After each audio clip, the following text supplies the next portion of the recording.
আজকে আমি আপনাদের সাথে শেয়ার করব কাঁচা আম কিভাবে দীর্ঘদিন যাবত সংরক্ষণ করে রাখা যায় সেটাই শেয়ার করব। আর কাঁচা আমের সিজনটা একেবারে কম থাকে, অল্প সময় থাকে কাঁচা আমের সিজন, তাই যখন সিজন থাকবে তখনই এনে সংরক্ষণ করে রাখার চেষ্টা করব। কারণ যেহেতু এখন অনেক গরম, এই গরমে কাঁচা আম পেকে যায় একবারে খুব তাড়াতাড়ি, তাই চেষ্টা করব কাঁচা অবস্থায় আমটা যখন থাকবে তখনই বাজার থেকে কিনে এনে সংরক্ষণ করে রাখার জন্য। এখানে আমি আমগুলো ভালো করে কলের নর্মাল পানি দিয়ে ধুয়ে নিয়েছি। ধুয়ে নেওয়ার পর আমি এটা ভালো করে শুকিয়ে নিয়েছি। আর শুকাতে বেশি সময় লাগবে না, 10 থেকে 15 মিনিটের মধ্যে ফ্যানের নিচে রাখলেই কাঁচা আমগুলো একেবারে শুকিয়ে যাবে। এখানে আমি দুইটা পদ্ধতিতে আপনাদের সাথে শেয়ার করব যে কাঁচা আমগুলো কিভাবে ডিপ ফ্রিজে সংরক্ষণ করে রাখা যায়। আর যেহেতু এখন অনেক গরম, যখন কাঁচা আমের সিজন থাকবে না, বাইরে থেকে আসার পর অনেক ক্লান্ত হয়ে যায়, তখন কাঁচা আম না থাকা সত্ত্বেও সংরক্ষণ আম দিয়েও চাইলে খুব ইয়াম্মি একটা আমের জুস বানিয়ে ফেলতে পারবেন খুব সহজে। আমি এখানে খবরের কাগজ নিয়ে নিয়েছি। আমি এখন প্রথম পদ্ধতিটা আমি আপনাদের সাথে শেয়ার করছি। আমি এভাবে খবরের কাগজে আমগুলো এভাবে করে সুন্দরভাবে রেখে দেওয়া যায়। আর যদি ফ্রিজে অনেক সময় দেখা গেছে যে ডিপ ফ্রিজে জায়গা অনেক কম থাকে, সেই ক্ষেত্রে আরেকটা টিপস আমি আপনাদের সাথে শেয়ার করছি। তার জন্য আমি পলি ব্যাগ নিয়ে নিয়েছি।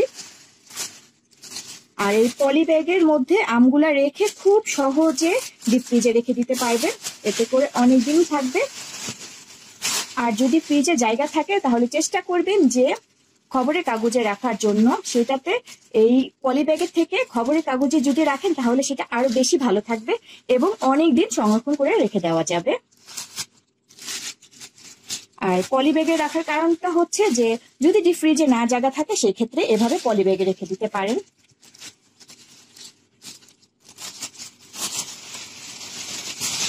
আর এখানে বাতাসগুলা বের করে নিতে হবে। এই তো আমি যে এভাবে হালকা ভাবে দিচ্ছি যাতে বাতাসগুলা আমের এইভাবে বেরিয়ে যাচ্ছে। আর যদি আমের বাতাস সহ রাখা যায় তাহলে আমটা খুব তাড়াতাড়ি নষ্ট হয়ে যায়। যদি ডিপ ফ্রিজে জায়গা কম থাকে সেই ক্ষেত্রে পলি ব্যাগে করে রেখে দিলে তাহলে এতে করে জায়গাটা একটু কম লাগবে।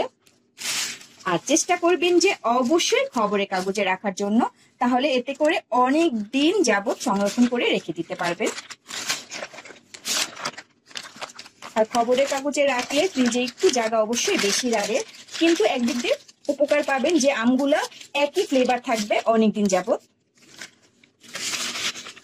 আমি এভাবে বাকি আমগুলা এভাবে খবরের কাগজের মধ্যে এভাবে ভালোভাবে প্যাক করে রেখে দিচ্ছি। এই দুইভাবে কাঁচা আম ডিপ ফ্রিজে রেখে দীর্ঘদিন যাবত সংরক্ষণ করে রেখে দিতে পারবে। আমি এখন এগুলা পলি ব্যাগের মধ্যে নিয়ে নিচ্ছি। আর অবশ্যই বাতাসটা বের করে নিতে হবে।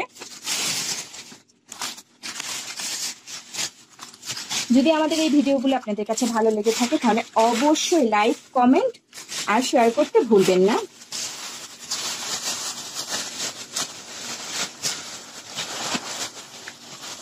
আমি যেভাবে বাতাসটা বের করে নিচ্ছি, তারপর আমি এটা ভালো করে এভাবে মুড়িয়ে নিচ্ছি। আমি দুইভাবে কাঁচা আম সংরক্ষণ করার পদ্ধতিতে আমি শেয়ার করলাম। আজকে এই পর্যন্তই। সবাই সবসময় ভালো থাকবেন, সুস্থ থাকবেন। আল্লাহ হাফেজ।